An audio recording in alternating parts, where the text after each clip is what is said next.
This video covers the following topics. Quizzes and summaries will be featured in upcoming short videos. This is a profile of Durkheim. I will explain the premise of this video series. In this series, we will mainly focus on the following major works by Émile Durkheim. First, here is the overall structure of Durkheim's The Division of Labor in Society. This video focuses specifically on a society without crime is unhealthy. The remaining topics will be discussed in the next video. If you find this video helpful, please consider subscribing to the channel. It will motivate me to create the next one. In this session, we'll mainly cover the 12th topic. I will explain what crime is in Durkheim's theory. Crime is a term that means an act that violates the collectively shared values and norms of a society. Durkheim's theory of crime is compelling because it deliberately suspends common sense and develops an unexpected analytical perspective. For example, in a well-known statement, he argues that we do not condemn an act because it is a crime, rather, it is a crime because we condemn it. In more technical terms, this means that crime cannot be defined in terms of the intrinsic properties of an act. In other words, it is not possible to argue that acts such as killing a person or stealing property are crimes because they possess inherently, universally, and absolutely criminal qualities independent of society.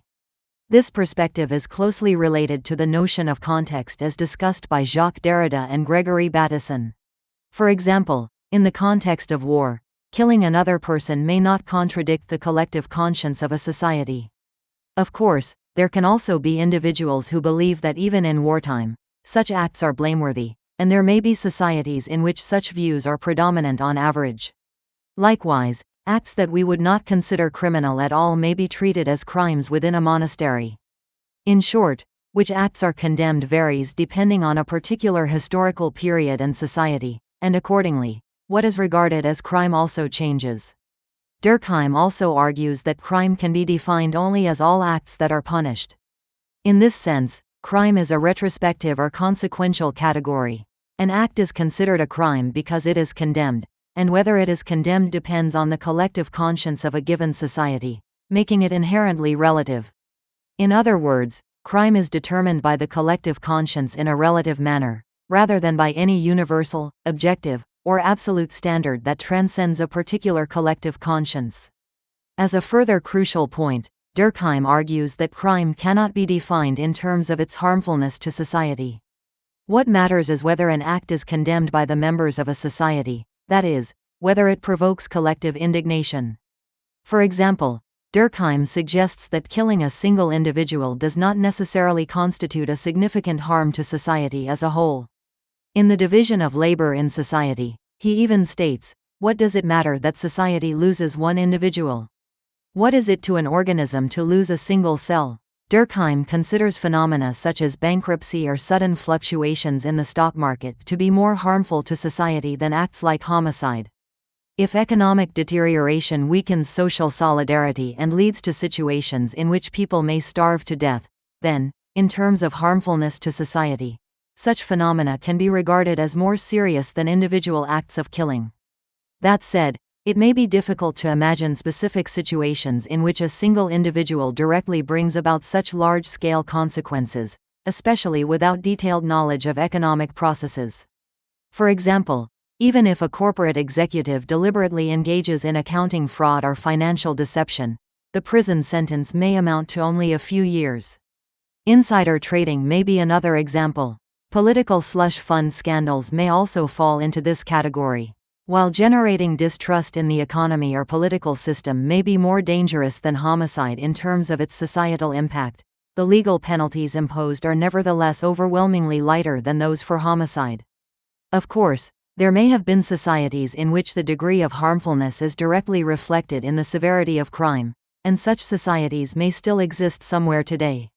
In any case, the definition of crime varies according to the collective conscience of a given society. In fact, I personally feel far greater indignation at the brutal group lynching of a member of the same society than at insider trading. Durkheim's remark, "What does it matter that society loses one individual?" appears to me to resonate with Max Weber's statement, in which he bitterly tells a young man, at a time when the nation is utterly exhausted, "What is the point of saving only one's own soul?" I sense a common orientation in both toward prioritizing the whole over the individual, as well as a morally and ethically rigorous stance. At the same time, however, it also evokes a line of thought often attributed to fictional antagonists, namely that rather than becoming a hero who saves a single individual, it is more important to sacrifice one person if doing so preserves the health of society. As a child, I believed that the claims of the heroes of justice were correct. However, one eventually comes to recognize that antagonists also possess their own sense of justice, and thus the difficulty of grounding value judgments becomes apparent. In the case of Jürgen Habermas, the orientation would likely be towards seeking a point of compromise through deliberation. For Niklas Luhmann, it might lead to the view that human judgment itself is not fully reliable, and that it is preferable to rely on the rationality of social systems. In Durkheim's case, one might expect that new ideals emerge through what he calls collective effervescence. In any case, it seems indispensable to cultivate in individuals the capacity to be conscious of society and to reflect upon it. It is for this reason that sociology is required. I will explain why the existence of crime is a sign of a healthy society in Durkheim's theory. One of Durkheim's most intriguing ideas is the claim that the existence of crime is itself an indication of a healthy society. In the Rules of Sociological Method, he argues that crime is a factor in public health and constitutes an integral part of all healthy societies. We ordinarily assume, as a matter of common sense, that the less crime there is, the better. However, Durkheim argues that if the crime rate falls too far below its normal level, this should not be welcomed but rather taken as a cause for concern. He even characterizes it as a form of social disorganization. What, then, does this mean? According to Durkheim, the existence of criminal acts is a normal condition, and there is no society in which crime does not exist. As noted earlier, acts that would not ordinarily be regarded as criminal may nevertheless be defined as crimes within a monastery. In any society, crime consists of acts that are collectively condemned, and the specific types of such acts vary from one society to another. Moreover, the fact that members of a society are able to condemn certain acts collectively also signifies the society's level of social integration. For example, when a homicide is reported in the news, we may feel anger as if it concerned us personally. There is a tendency not to dismiss such events as entirely unrelated to oneself. Punishment is a term that means a passionate or emotional reaction carried out by society in response to a criminal act. Durkheim defines punishment in this way and explains its function as maintaining the full vitality of the collective conscience and ensuring that social cohesion remains intact. In short, punishment serves to reinforce, sustain, and reaffirm social integration. When I imagine a society in which no one feels anger toward acts such as homicide, I find it somewhat unsettling. For this reason, media that disseminate such information to the broader public play an important role. At the same time, it is essential that such media operate with as much impartiality and fairness as possible, minimizing bias. Of course, this does not mean that Durkheim defends or endorses crime. Rather, he points out that crime has functions that cannot be grasped through common-sense perspectives alone. When a certain phenomenon is condemned, it indicates that there exist criteria within that society for distinguishing between appropriate and inappropriate behavior. This, in turn, provides an opportunity for members of the society to recognize that order, rather than chaos, prevails. In Niklas Luhmann's terms, this can be understood as the existence of a code.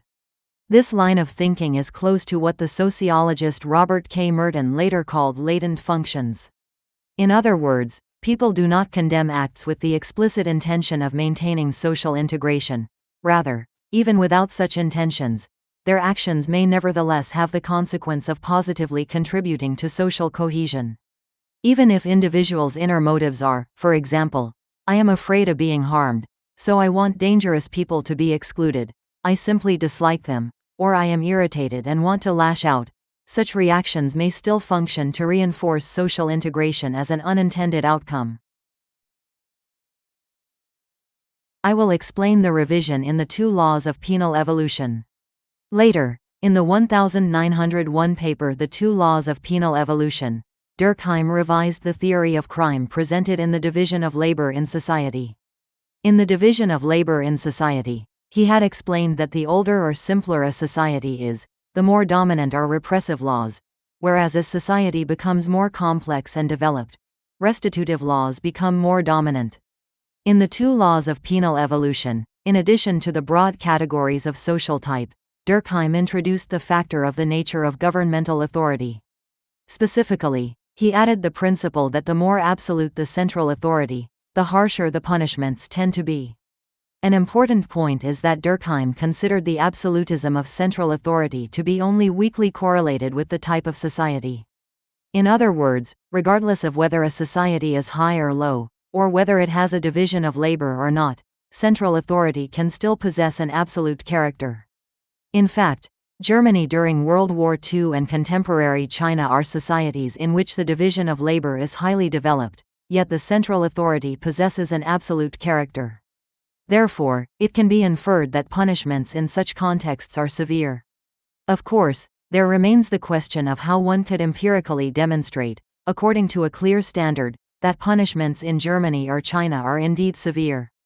For example, in countries often regarded as having harsh punishments, such as China, Saudi Arabia, and Iran, the government wields strong authority.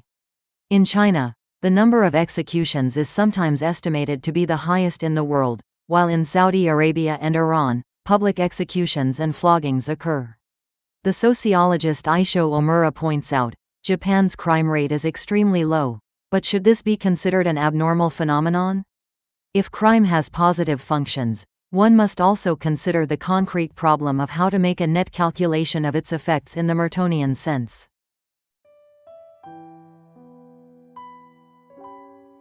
Please subscribe to the channel and give us a thumbs up.